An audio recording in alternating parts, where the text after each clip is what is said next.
من الشيطان الرجيم بسم الله الرحمن الرحيم الحمد لله الذي ليس لأوليته ابتداء ولا لأزليته انقضاء وانحصرت الأوصاف عن كنه معرفته وردعت عظمته العقول والذي لا تواري عنه سماء سماء ولا أرض أرضا ثم الصلاة والسلام والتحية والإكرام على سيد البطحاء سيد المرسلين والأنبياء أبي القاسم محمد المصطفى وعلى الجوهرة القدسية البتول العذراء سيدة النساء فاطمة الزهراء وعلى بعلها أمير المؤمنين وبنيها الذين أذهب الله عنهم الرجس وطهرهم تطهيرا لا سيما على بقية الله وحجته الكبرى الذي بيمنه رزق الورى وبوجوده ثبتت الأرض والسماء ولولاه لساخت الأرض بأهلها واللعنة الدائمة على أعدائهم أجمعين من حين عداوتهم إلى قيام يوم الدين. أما بعد، فقد قال الله تبارك وتعالى في كتابه الكريم وفرقانه المجيد وهو أصدق القائلين وقوله الحق. فقد قال الله تبارك وتعالى في كتابه الكريم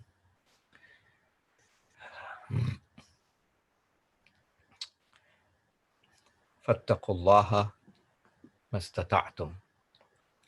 This is Surah At-Taghabun, and this is verse number 16 from Surah At-Taghabun, where Allah subhanahu wa ta'ala is saying that have taqwa of Allah as much as you can.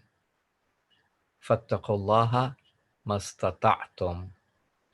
And it is also narrated that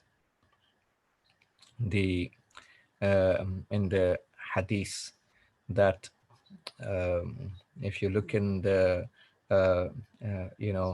hadith of Rasulullah sallallahu alayhi wa alihi wasallam, he says that tamamu taqwa an tata'allama ma jahilta wa ta'mala bima alimta. This hadith is narrated in Mizan al-Hikmah. So we learn from this hadith that the entire taqwa is to learn what you did not know and to practice what you learned.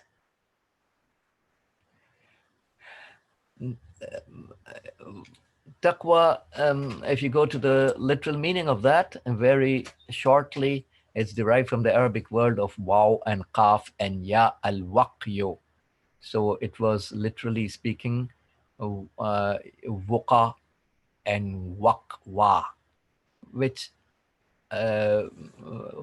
waqwa stands for repelling any danger from anything. And from that root, waw, qaf, and ya, waqa and waqwa, how the taqwa used to be, waqa or waqwa, tuqa and taqwa. So from that root, the waw was converted into ta, and it became tuqa from wuqa, and taqwa from waqwa. Just like Taurat used to be wawrat in Arabic, Taw'am used to be waw'am in Arabic, and then waw got converted into ta and it became Taurat. Similarly, waqwa converted to taqwa.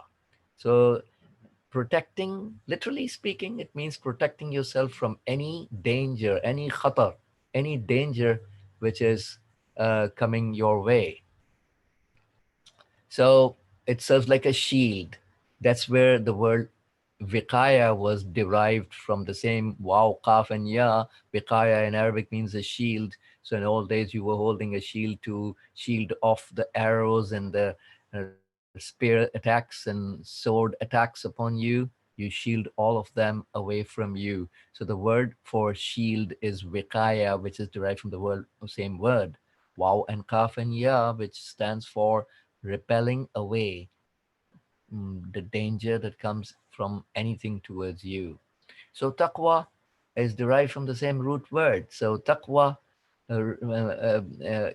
is that power in our soul and that nur in our soul that enables us to repel any danger that we may face on the way of of this life that we are doing a sar wa suluk ilallah. We are heading towards our final destination, which is meeting with Allah subhanahu wa ta'ala. So this is where the root word comes from. And in order to put it into perspectives and the right perspective, I would like to say that, you know, uh, so Allah subhanahu wa ta'ala uh, created us such, we human beings, when we are walking in this life towards our desired destination, and we have dangers on our way. And this is the fine line that Islam says, as-siratul mustaqim, which is going to appear later on the day of judgment in the form of the same unique bridge of sirat, which is, going to be over the hellfire. ثم يوضع عليها الصراط أدق من الشعر وأحد من السيف. So this hadith teaches us, we learn from this hadith that there will be a bridge placed on the hellfire, which is sharper than the edge of the sword and, thinner than the hair. So my teacher, Ayatollah Jawadi Amuli Hafidhahullah, was saying this is the same Siratul Mustaqim that we have been treading back then in the life of dunya. So it's a walking a fine line. When we walk on the Siratul Mustaqim, avoiding the harams, performing the wajibs, taking care of the obligations that Allah obliges us to abide by, and walking according to what the Creator has commanded, avoiding that displeases Allah, performing that pleases Allah. Walking this fine, thin line is going to appear on the day of judgment in the form of the bridge of Sirat, which is thinner than the hair, which is true. Even today, walking the Sirat al-Mustaqim, the straight part, is not an easy job. So it's definitely thinner than the hair and sharper than the edge of the sword. And there are so many threats on the way. So shielding away those threats can be possible if we have taqwa. Taqwa is that power in the soul that enables us to shield off and protect and defend ourselves from any and every threat that we may face on walking this fine line of Siratul Mustaqim towards Allah subhanahu wa ta'ala. So Allah has provided signs for those who are walking on this path. So my teacher was saying that, هر عالم هر عالم دینی که احکام الهی را بیان می کند و مردم را از مرزهای واجب و حرام آشنا می کند، در حد خود علم هدایت و تقواست. Exact words of my teacher. So every scholar that provides the guidance and teaches the people about the limits of halal, haram, things need to be avoided, these things need to be done. Every scholar is alamut tuqa, flag, sign of guidance. Obviously, every scholar learns from, every alim has learned it from Quran and Ahlul Bayt alayhim salam. There is no other source, right? So the real alamut tuqa, a'lamut tuqa, That's how, and we call them a'lam al-tuqa in the ziyarat al-jami'ah. When we are addressing the Ahlul Bayt alayhi salam, we call them what? A'lam al-tuqa, the signs of taqwa, signs of piety. They are the real signs. They are the real alamut tuqa and alamut tuqa. So on this path towards Allah, Allah provided signs, which just like you walking on a freeway, for example, there are signs installed there, different stop signs and no parking and no standing and speed limits and so on and so forth. So in every path, there has to be certain signs for our guidance. Likewise, on the path of this walking this fine line requires a taqwa inside the soul to enable us to protect ourselves from the harms and challenges and dangers that we are definitely facing on this path. And there are signs available. And signs are Rasul and Ahlul Bayt alayhimus salam. They are the a'lamut tuqa. So look at what beautiful arrangement Allah Subhanahu wa Taala has made. So um, uh, you know, um, first of all, let me before I come to the status of Ahlul Bayt regarding the taqwa. Uh, Obviously, we need to understand the humanity is divided into three types. Either people are munafiq, hypocrites, or people are kafir, or people are mu'mins, right? For a munafiq, everything goes, right? He can go on, he can eat the, like Amr ibn As, he can eat food at the food spread of Muawiyah and come and pray for Salat. He can come and pray behind Imam Ali alayhi salam. Everything goes. No principles of life. Munafiq, hypocrite, right? Everything goes kind of people have no values and principles of their lives. And then there's a kafir. Example, Fir'aun. أدخلوا آل فرعون أشد العذاب. Make them enter, make and the people of Fir'aun enter the most severe, we learn in the light of this verse, most severe of the chastisement, most severe of the punishment. So this is kafir. And then we have mu'mins who believe in Allah subhanahu wa ta'ala and believe in all what Allah has and has sent for us, and what we all that al-barahin al-aqliya wal-naqliya, the intellectual evidences and narrated evidences teach us. So this is mu'min. For the mu'mineen who believe in Allah subhanahu wa ta'ala and his messengers and his representatives and imams and books and scriptures, for a mu'min, look at what beautiful arrangement Allah has provided for everyone to benefit. But munafiq and kafir are not ready to benefit from that. But the mu'mins are the ones who benefit. So for those of the personalities who are so high in their in their closeness to Allah, in their iman is complete and the most perfect, their level of ma'rifat is complete and the most perfect, their taharatul qalb, cleanliness of the soul, is most complete and perfect. They belong to the level of ismatun kubra, highest level of infallibility. They are Rasul and Ahlul Bayt alayhi salam. And Amir al-Mu'mineen alayhi salam in the hadith is mentioned as Mizanul Amal.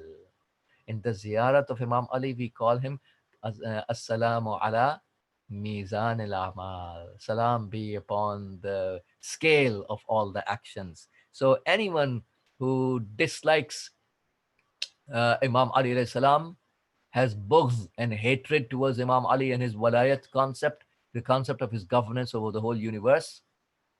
Imam Ali being the commander in chief appointed by Allah after the Holy Prophet. He is the wali and the maula and the ruler and hakim and has walayat. Anyone who has bughd and hatred towards Imam Ali and his walayat is a munafiq person. And anyone who loves Imam Ali salam and his walayat is a mu'min person. So Imam Ali himself says that لو ضربت خيشوم المؤمن بسيفي هذا على أن يبغضني ما أبغضني. ولو صببت الدنيا بجماتها على المنافق على أن يحبني ما أحبني ذلك أنه قضي فانقضى على لسان النبي الأمي صلى الله عليه وآله أنه قال يا علي لا يبغضك مؤمن ولا يحبك منافق. We learn from this hadith that if I hit this sword of mine بسيفي هذا, if I hit this sword of mine on the neck of a moment so he ends up hating me, he's not going to hate me. And if I provide the entire world, in other words, the whole dunya with all that it carries in it, to a munafiq, he's not going to love me, because it has been decided on through the decision of Rasulullah sallallahu alaihi wasallam, through the decision of the Prophet who is Ummi, that لا يحبك إلا مناف إلا مؤمن لا يبغضك مؤمن ولا يحبك منافق. No mu'min can hate you, and no munafiq can love you. So Imam Ali alayhi salam is the real alamut tuqa. When he is on that level, then loving him becomes the real mizan and criteria, because he is the mizan of iman. And hating Imam Ali and his walayat becomes the real mizan and criterion of munafaqat and hypocrisy. And because hating him is equals to hating Rasulullah and hating Allah subhanahu wa ta'ala. These are the signs. So the biggest sign for Ahlul Taqwa as they are walking towards Allah is Imam Amirul Mu'mineen alayhi salam, whom Prophet calls Imamul Muttaqeen. Prophet calls Imam Ali as Imamul Muttaqeen, the Imam of all the pious. So if you remember in the hadith where Prophet mentioned in the hadith, and we learn in the light of the hadith that on the day of judgment, only four people will be riding. So Abbas, the uncle, Abbas ibn Abdul Muttalib, uncle of Rasulullah, asked the Holy Prophet, who are the rest of the three other than you? And Prophets replied that, we learn in the light of the hadith that I will be riding over Buraq. Buraq is the special kind of creature that took the Holy Prophet to Ascension and Mi'raj. So Prophet, we learn in the hadith that that Prophet would be riding over the Mi'raj. Prophet Saleh will be riding over his she camel that his nation killed. And my uncle Hamza would be riding over my, who is Sayyid, remember his Sayyid al-Shuhada. Prophet gave the title of Sayyid al-Shuhada to Hazrat Hamza alayhi salam back then when he was martyred in the Battle of Uhud. So he would be riding over the camel of the Holy Prophet, the she camel of the Holy Prophet, which is called Azba. So on Azba, Hazrat Hamza will be riding, and Imam Ali alayhi salam will be riding over, a camel from the paradise. And this is where where people will say, is this Nabiyun Mursal or Malakun Muqarrab? Is he a prophet that was sent, or is he a close angel of Allah? And then there will be a voice coming from um, you know, from the middle of the arsh, middle of the throne of Allah. Hada Ali ibn Abi Talib. This is Ali ibn Abi Talib, Wasiyu Rasul Rabbil Alameen, the deputy of the messenger of the Lord of the universe, wa Imamul Muttaqeen, and the Imam and leader of all the pious. So Rasulullah calls Imam Ali to be Imam al-Muttaqeen in this, in this hadith. So Imam Ali alayhi salam is the biggest alam, biggest signboard for the guidance of the entire universe. Biggest signboard. He serves as the Mizan al-Amal. If you want to understand taqwa, look at Imam Ali alayhi salam. Whatever he did, whatever he said, whatever is his policy of life, is what needs to be done, is a role model for us. He is the role model for the entire universe. He is the commander in chief after Rasulullah. So Imam Ali alayhi salam is the alamut tuqa and mizanut Mizanul Amal and Imam al-Muttaqin. He is the sign of taqwa, and he is the criterion of all the actions, and he is the leader of all the pious. So, um, just like any moving creature requires a break, speed without breaking is devastation, nothing but devastation. Just like any moving creature requires a break to break up the speed, to control itself and protect and save itself. Similarly, taqwa is the break that we human beings require in our movement and walking on the straight path in the life of this world. The breaking is through taqwa.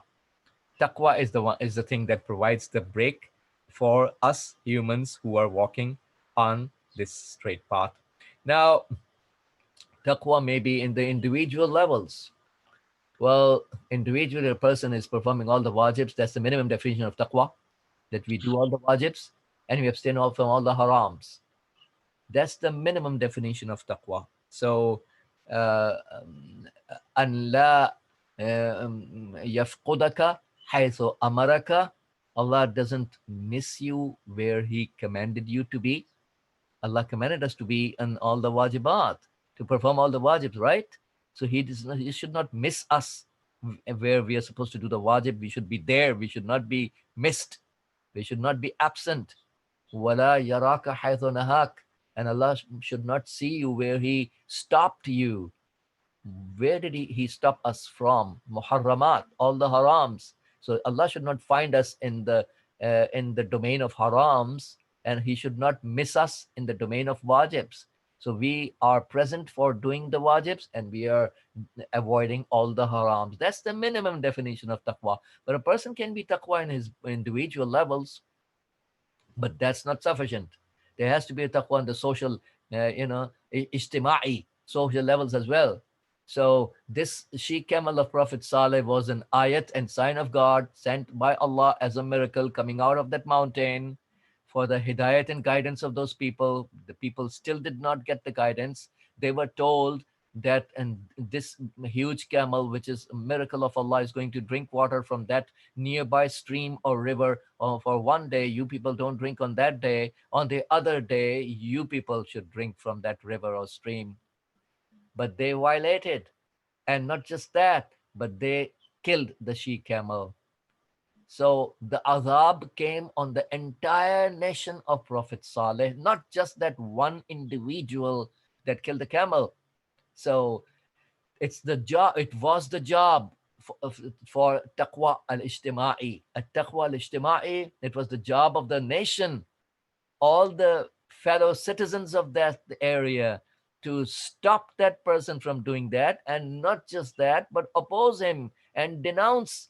And even after he did the crime, he should be denounced. People, the rest of the people should distance themselves, denounce the wrong, denounce the haram, do the nahi anil munkar according to its conditions. Did the rest of the people do that? The answer to that is no. So the entire village was devastated by the adhab and punishment of Allah because the social taqwa al-ijtima'i, was missing. So taqwa is not just individual, it has a social aspect, a huge and very important social aspect of taqwa, which is taqwa is not accepted until the social aspect is protected alongside the individual aspect. That individual aspect is I abstain in my personal life from the harams and do all the wajibs. That's the individual aspect. And I'm coming to the levels of taqwa, inshallah, very soon. But there's an individual level of taqwa, there's a social level of taqwa, and there's also a political level of taqwa. So Imam al-Hussein alayhi salam is slaughtered next door of Kufa. It's not far, far, far away. It's next door from Kufa. Not that far. Just a little distance, not that far. Right? When Habib ibn Mudahir, Salamullahi alayh, can come from Kufa to defend Imam al-Hussein alayhi salam, some other people who had the ability to come could also have come. right? This is called lack of taqwa as-siyasi. Not defending Imam al Hussein, the Imam of the time, the Khalifa and vicegerent of Allah on the planet. This is called khiyanat towards the Walayatul Hussein, governance of Imam Hussein. Silence towards the Walayat of Imam al Hussein alayhi salam. Silence towards the atrocities of Ibn Ziyad and Yazid, la'natullahi alayhima wa ala atba'ihima. This is lack of taqwa as-siyasi. Now, even if you are praying at your home, there were people who prayed behind Muslim ibn Aqil, right? Who is sent by Imam al-Hussein alayhi salam. So Muslim ibn Aqil is sent by Imam Hussein. There were people who did the bay'at of Muslim ibn Aqil, oath of allegiance. How many? 4,000. So, and then, so they were, you know, um, people who even prayed behind Muslim Aqil alayhi salam in the Jama'at prayers.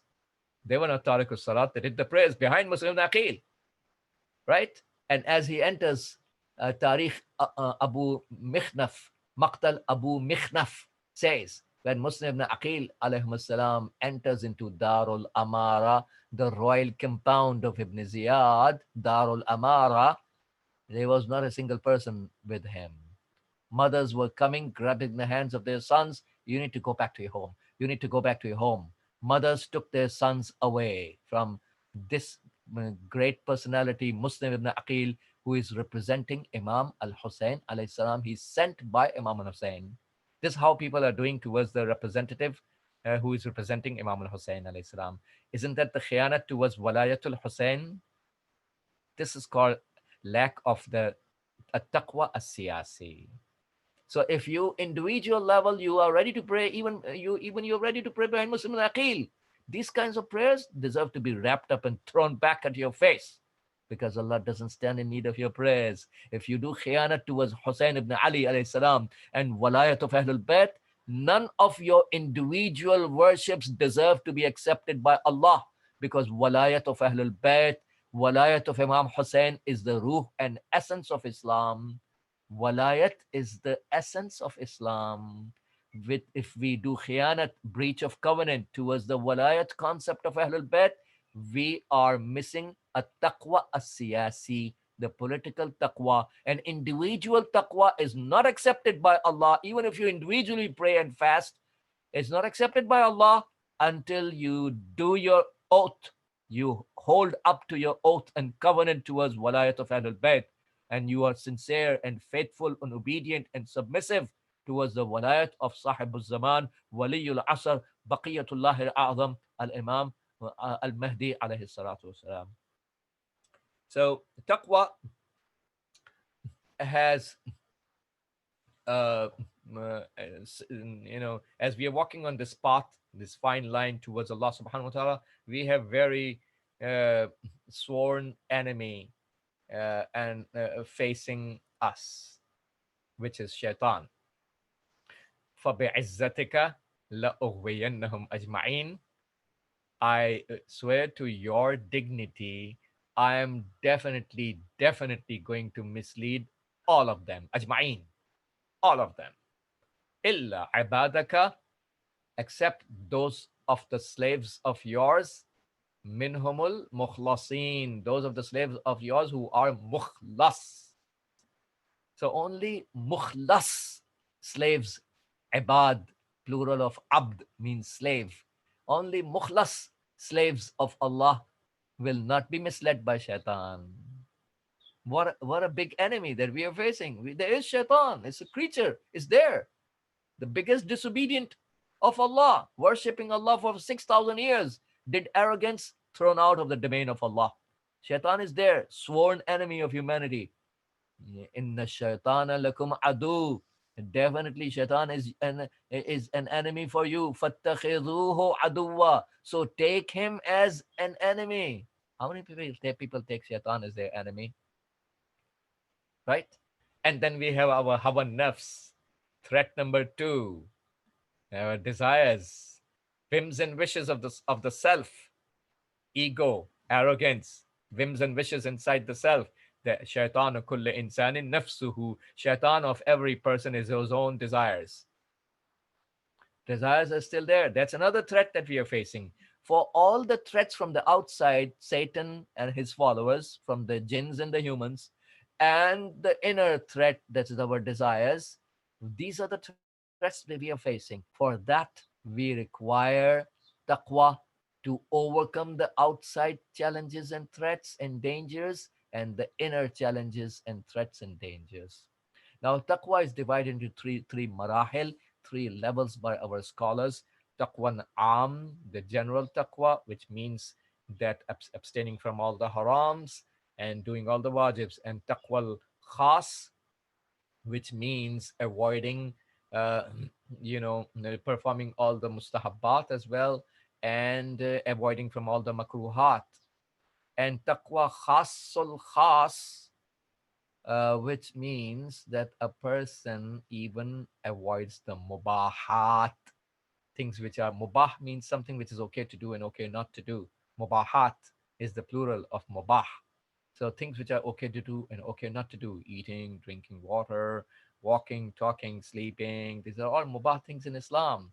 So our urafa belong to this high level. Of this high level belongs to the awliya Allah, beloved servants of Allah, that they are not only abstain from all the wajibs and do abstain from all the harams and do all the wajibs, the basic level taqwa am, they also perform the mustahabbat and they avoid the makruhat, but they also, the awliya Allah, beloved servants of Allah, and our urafa who are beloved, they abstain from the mubah things. That means even drinking water, eating food, sleeping, talking, walking, etc., etc. They perform all those things qurbatan ilallah, with the niyat and for the sake of nearness of Allah, for the sake of Allah subhanahu wa ta'ala, qurbatan ilallah. So as if it gets converted for them into mustahab.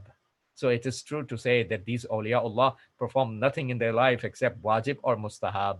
The mubah things, they don't do any mubah thing. They do those things for the sake of Allah. So as if it gets converted to a just like a mustahab thing for them. So this is taqwa khasul khas, the highest level of taqwa.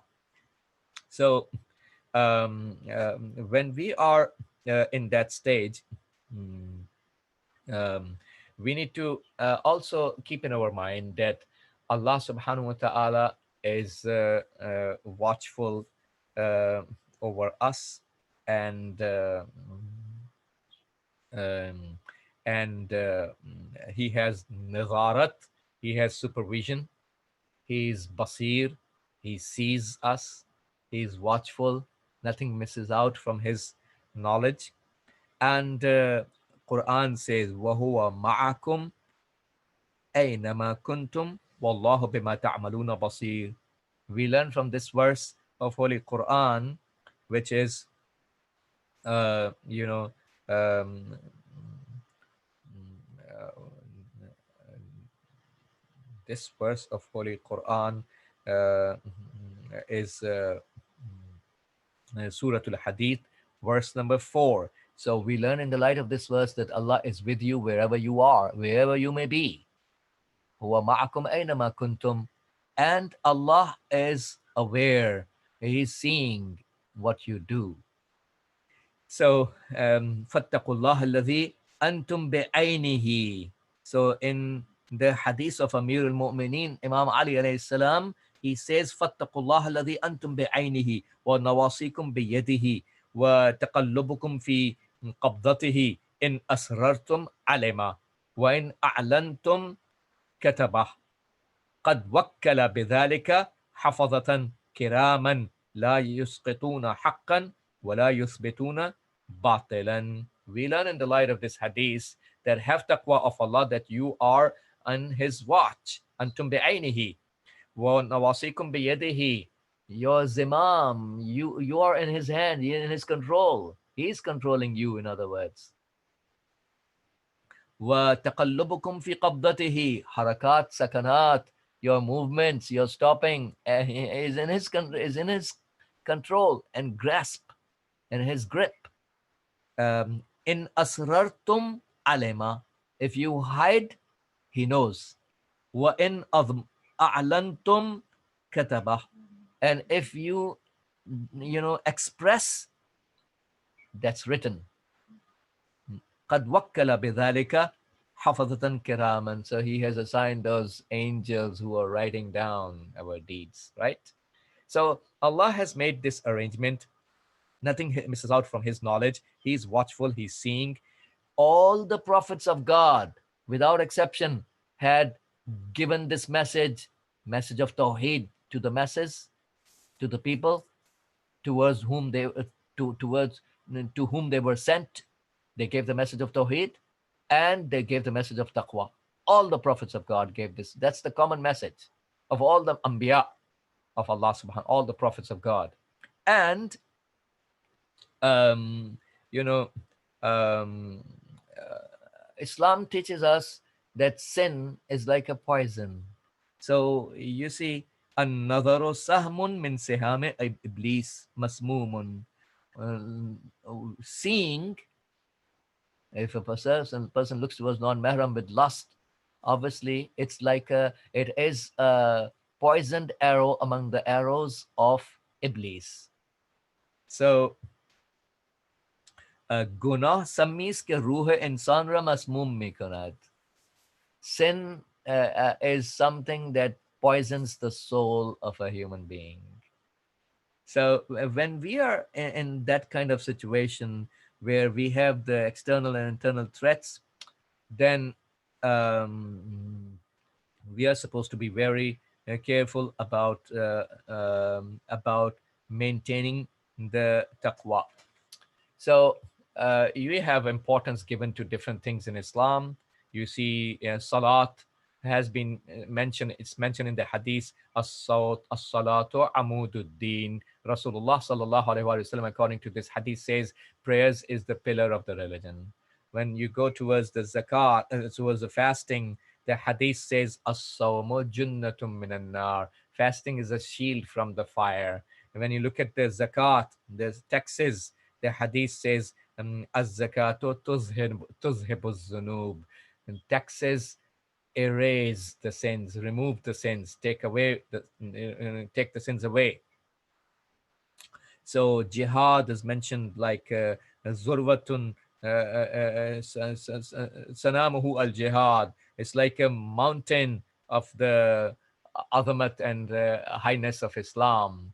So jihad serves like a mountain and peak and summit of greatness of Islam. So every worship has a status defined, and but none of these worships, it's wajib. It's not wajib in the two sermons of Salatul Jum'ah to talk about any of these worships. It's not wajib in the two sermons. What is wajib, compulsory in the fatwa of every mujtahid to talk about either in one sermon or in both, is the concept of taqwa. It's wajib for the Imam of Jumu'ah, Salatul Jumu'ah, to talk about taqwa in either one of his sermons or both of his sermons. So one is the minimum. So that's wajib. It's not wajib to talk about salat. It's not wajib to talk about zakat. It's not wajib to talk about, jihad. But it is wajib to talk about taqwa. Look at the unique importance of taqwa. All the prophets propagated it without exception. Every Nabi propagated taqwa. And it's wajib to talk about in the sermon of Salatul Jumu'ah. This is the unique status of taqwa. Now, because the time is short, I had so much in my thought to talk about. I will just wrap up my talk in just a few minutes, inshallah. But I'll just I had several benefits of taqwa written here, which I would love to mention. That let me see how much I can manage in this short time. But I will before that I will mention this: taqwa is manfi and musbat. Taqwa is positive and negative. Negative taqwa, uh, our scholars say, is the taqwa that a person leaves the human society, goes into some far-lying areas, monasteries, whatever, some far-lying areas in the mountains or wherever, and he starts worshipping Allah there by breaking away completely and totally and fully from the human society. How in the world can you serve the orphans?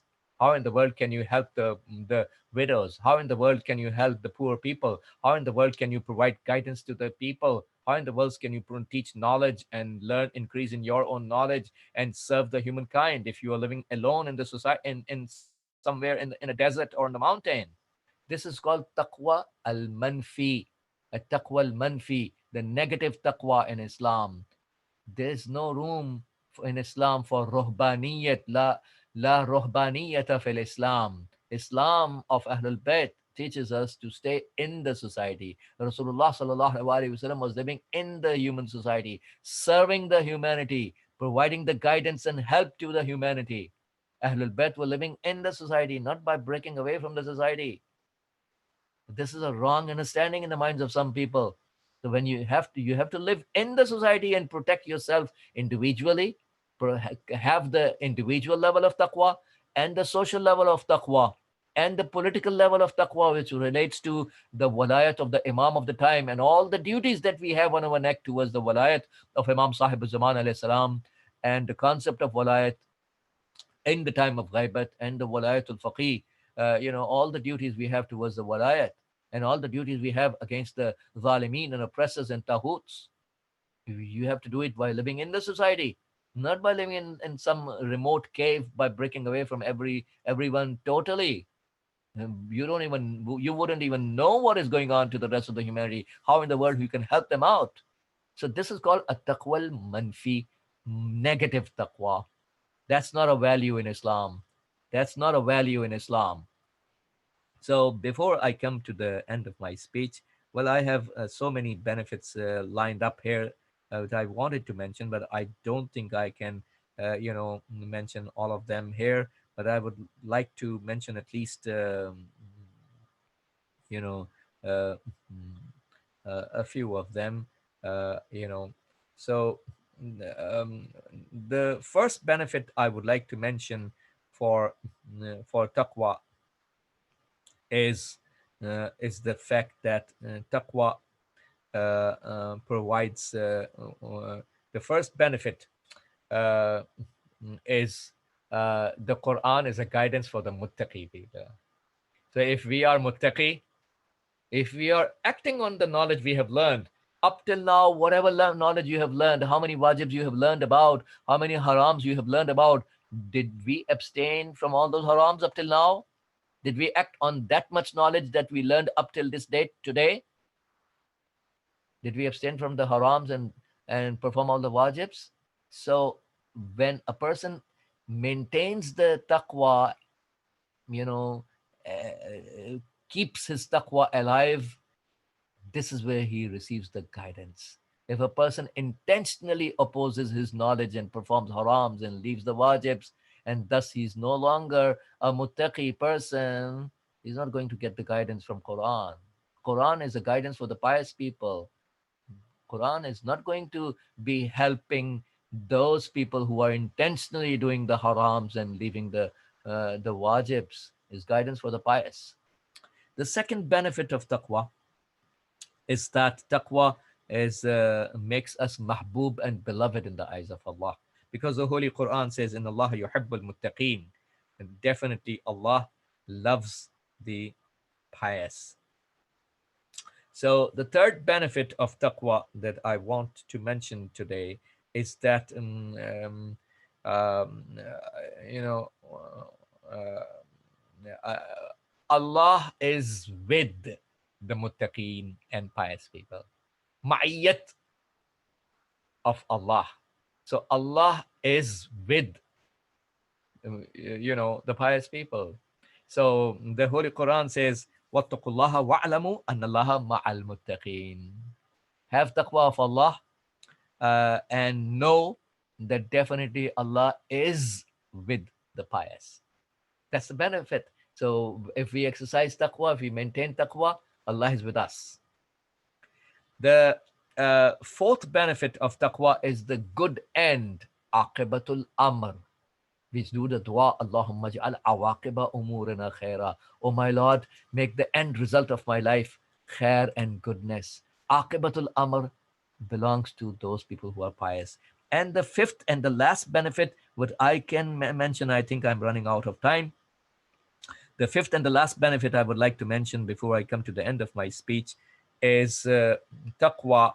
If we maintain taqwa, Allah provides us, opening in our affairs and expansion in our risk, opening up of our affairs and expansion in our risk. Look at the ayat of Quran. وَمَنْ يَتَّقِ اللَّهَ يَجْعَلْ لَهُ مَخْرَجًا وَيَرْزُقْهُ مِنْ حَيْثُ لَا يَحْتَسِبْ. Right? Expansion in the affairs. Imam Khomeini was in Paris. They were not giving him any airplane to fly back to Tehran because the local government of Shahpur Bakhtiyar, la'natullahi alayh, had installed surface-to-air missiles. Well, my Quran says, Quran has a promise. وَمَنْ يَتَّقِ اللَّهَ يَجْعَلْ لَهُ مَخْرَجًا.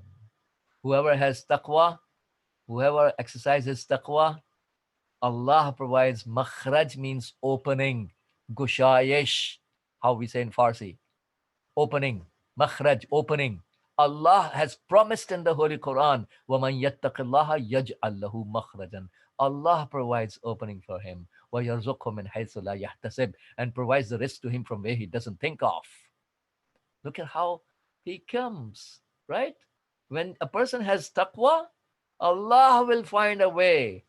Yeah, there is no deadlock, there is no dead end, there is no cul-de-sac, there is no deadlock for muttaqeen people. لو كانت السماوات والأرض على عبد رتقا ثم اتقى الله لجعل له منها مخرجا.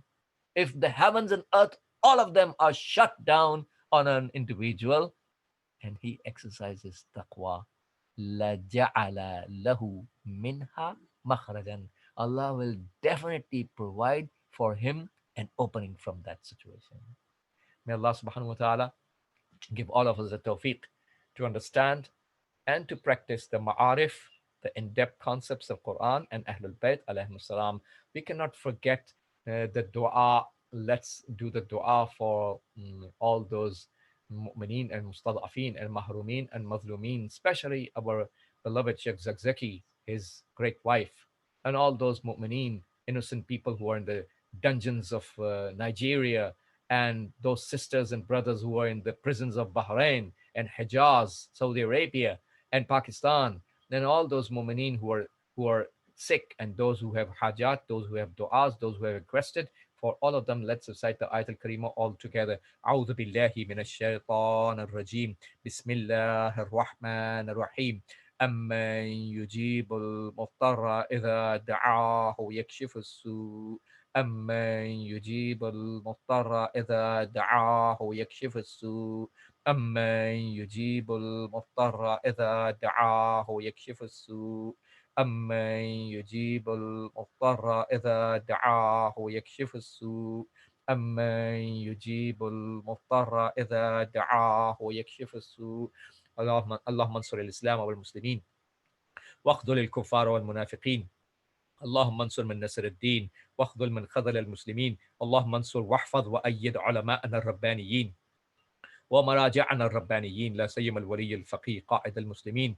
اللهم انصر جيوش المسلمين وعساكر الموحدين. اللهم فك عن الأسراء المسلمين. اللهم وفقنا لما تحب وترضى، وعجل في فرج مولانا صاحب الزمان، واجعلنا من أنصاره وأشياعه وأتباعه وأعوانه بجاه محمد وآله الطاهرين.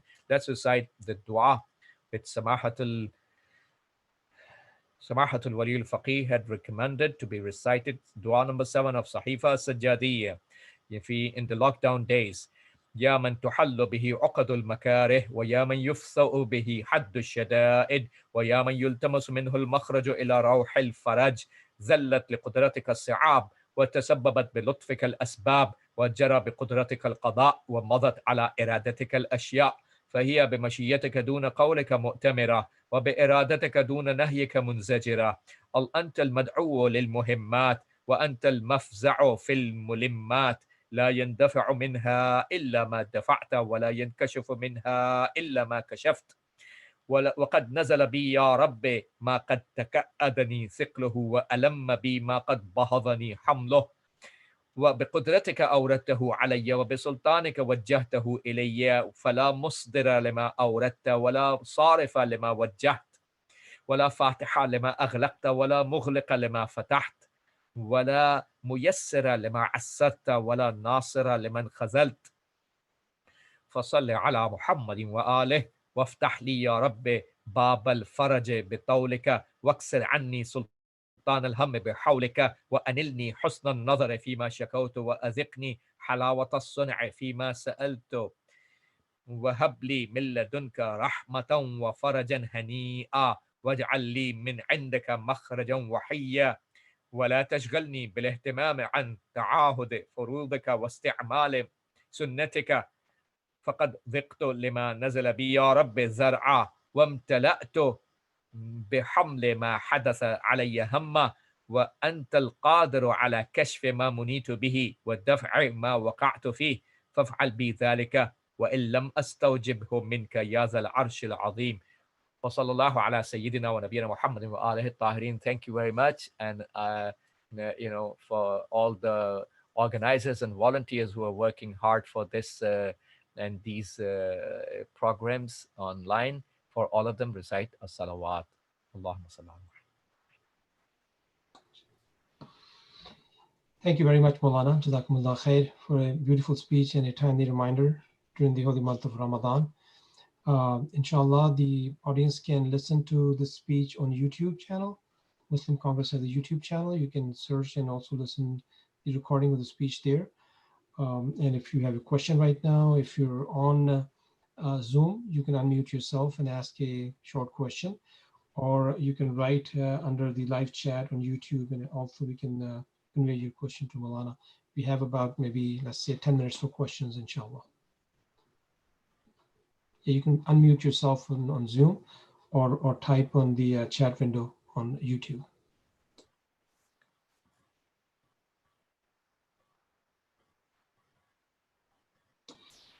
Maulana, I have a question on YouTube. It says, how can we avoid performing the same sins in our lives, or repeating the same sins in our lives? Well, uh, mm, and, um, it's a multi-pronged effort. Um, we need to make sure, generally speaking, I'm not specific about any specific person. Generally speaking, we need to make sure the rizqun halal is in our stomachs. Rizqun halal serves as the foundation of obedience and submission towards the haqq and truth. So, rizqun halal has to be in the stomach. We need to, just like a pilot has a checklist before flight, right at the tip of the runway, before he takes off, there's a quick checklist. So this is a quick checklist for every day for a mu'min. Is there anything I consumed haram today that caused me to do a haram, to a sin, caused me to do a sin? Am I working a job from haram source, earning money from a haram source of income that will definitely impact on my spirituality and lead me towards falsehood and batil? So the first thing to do as a checklist is revisiting the food and the source of income that we have. Point number one. Point number two, self accountability. We hold ourselves accountable before sleep. We never go to sleep without holding ourselves accountable. If I did a sin, I do the tawbah before I sleep. I, inshallah, will get rid of the sin. Three, visiting the graveyards. It's mustahab in Islam to pay a visit to the graveyards. That helps us in avoiding the sins and remembering our death. When we remember our death, that helps us avoid the sins. When we remember meeting with Allah, death is liqa'ullah, meeting with Allah. It helps us avoid the sins. And fourth thing that I would mention very shortly is mujalasatul ulama, hanging around and sitting with the pious scholars. If you sit with the pious scholars, you will be reminded about Allah subhanahu wa ta'ala, and that helps us to get rid of the sins. Thank you.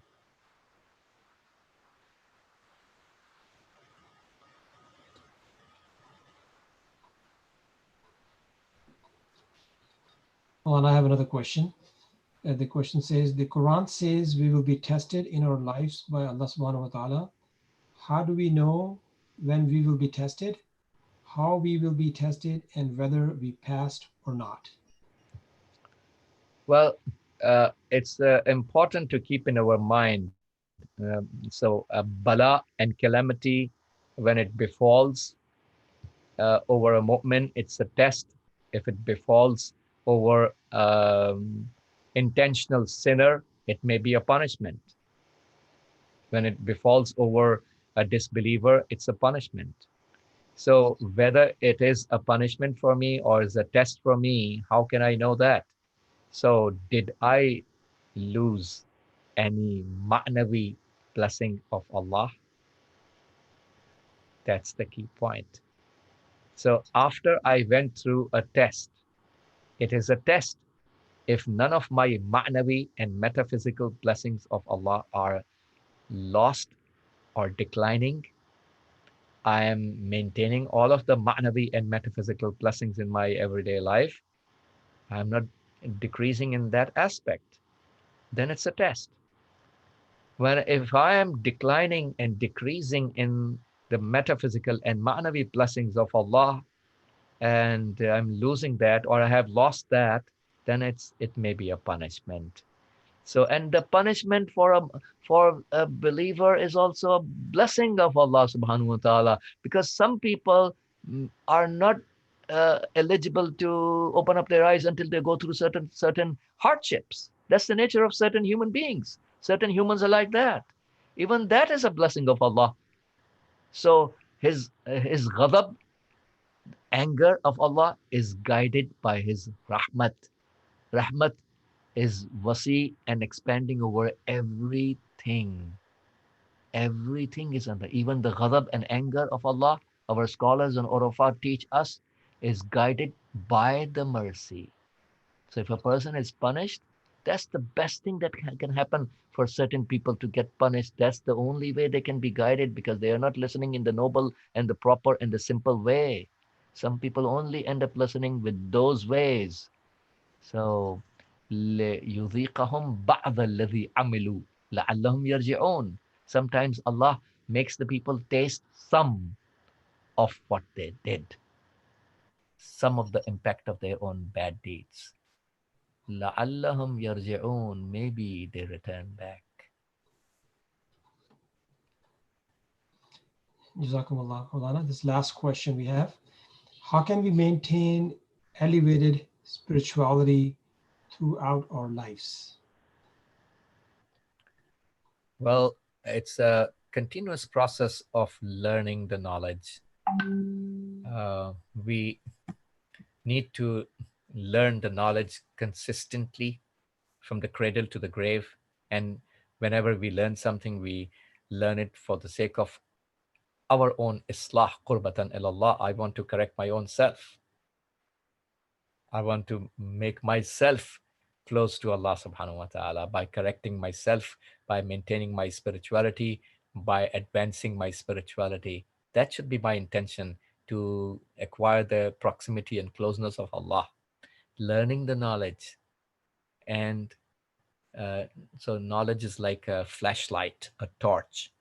You turn on the flashlight and you turn it on. Now you can see the path. Where are the ditches? And where is the path that you need to tread? So you can avoid those ditches. But you are not there yet. You did not reach the destination, the goal of the purpose of creation. Now you have to tread the path. Ilm just serves as a light, making you, enabling you to see where you need to go and what you need to avoid. The knowledge empowers you with that, but it's not enough. Knowledge is never enough until we practice the knowledge. So then we practice and start treading the straight path and avoiding those things that need to be avoided, so we can reach the hadaf and goal of our creation. And goal of our creation is to get so close to Allah subhanahu wa ta'ala that we become nurani. Kitabun alif lam ra. Kitabun anzalnahu ilayka لِتُخْرِجَ النَّاسَ مِنَ الظُّلُمَاتِ إِلَى النُّورِ. Book that we have revealed to you, so you take the people out from the darknesses to the Noor, to the light. So reaching the Noor, my teacher Ayatollah Jawadi Hafizahullah said in his lesson that reaching the Noor and becoming Noorani, illuminated with the divine light, Noorani, is the final goal of our creation. Thank you, Maulana. There is one more question if we have time. Do you think we can take that one? Okay, I can take one more question, inshallah. Inshallah, this will be the last one.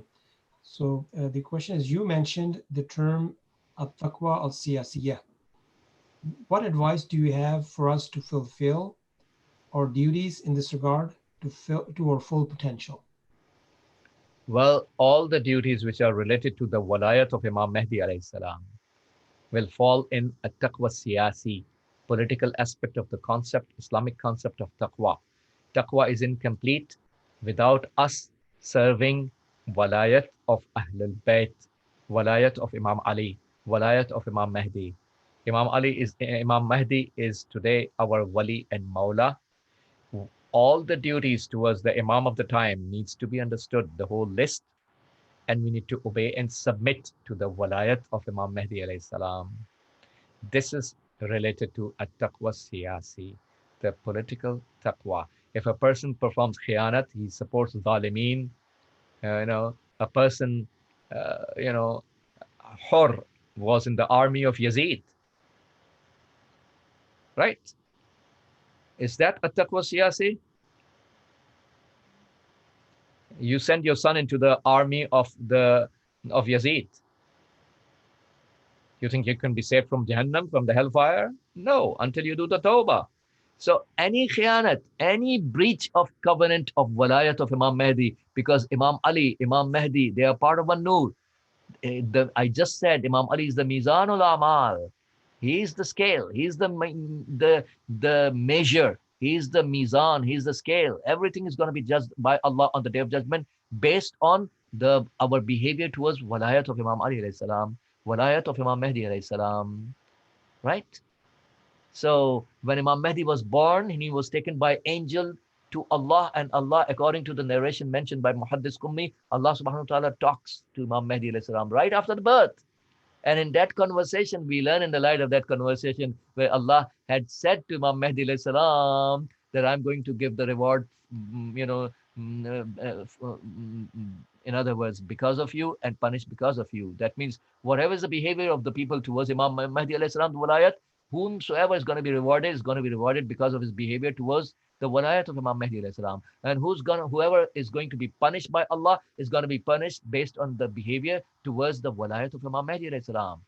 So what is our behavior towards the wali and ruler and maula of Allah? Are we supporting his enemies, Yazids of today? Are we sending our children in the army of Yazid? Na'udhu billah. Are we supporting, justifying, sympathizing with their policies? Or are we standing firm for the walayat of Imam Mahdi alayhi salam and performing all the obligations of Islam towards the walayat of Imam Mahdi alayhi salam? Be in his presence or in his ghaibat, doesn't matter. The list of obligations are there, and they are very clear for us to do our obligations towards the walayat and distance ourselves and do the bara'at, quote unquote, bara'at concept of Islam towards the enemies of Ahlul Bayt, enemies of yesterday and enemies of today. If we do the bara'at from the enemies of walayat of Imam Mahdi alayhi salam, and we support the walayat of Imam Mahdi alayhi salam, and we submit and perform our obligations towards the walayat of Imam Mahdi alayhi salam in the time of occultation, then we have a taqwa siyasi, the political taqwa.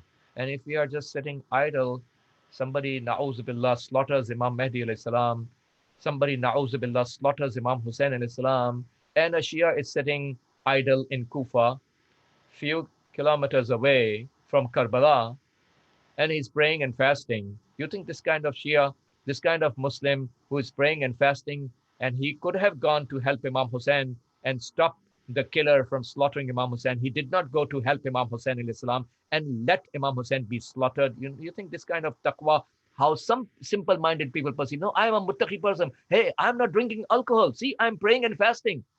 Yeah, you are praying and fasting. At what cost? allowing Imam Hussein to be slaughtered next door in Karbala, and you didn't go for help of Imam Hussein? This kind of prayer is not taqwa. That's a wrong perception of taqwa.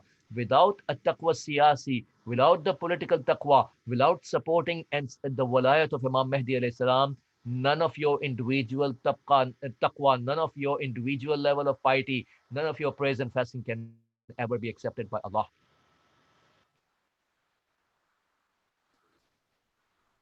Thank you very much, Maulana. We also like to thank, on behalf of Muslim Congress, everybody who attended.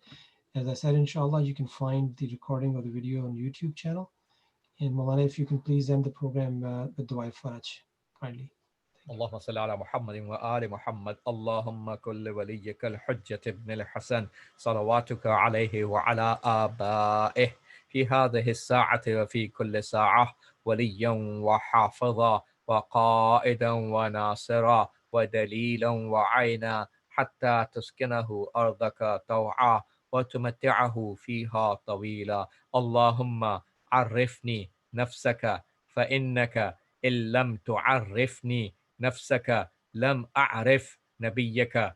اللهم عرفني رسولك فإنك إن لم تعرفني رسولك لم أعرف حجتك. اللهم عرفني حجتك فإنك إن لم تعرفني حجتك ضللت عن ديني. اللهم صل على محمد وعلى محمد. Thank you very much.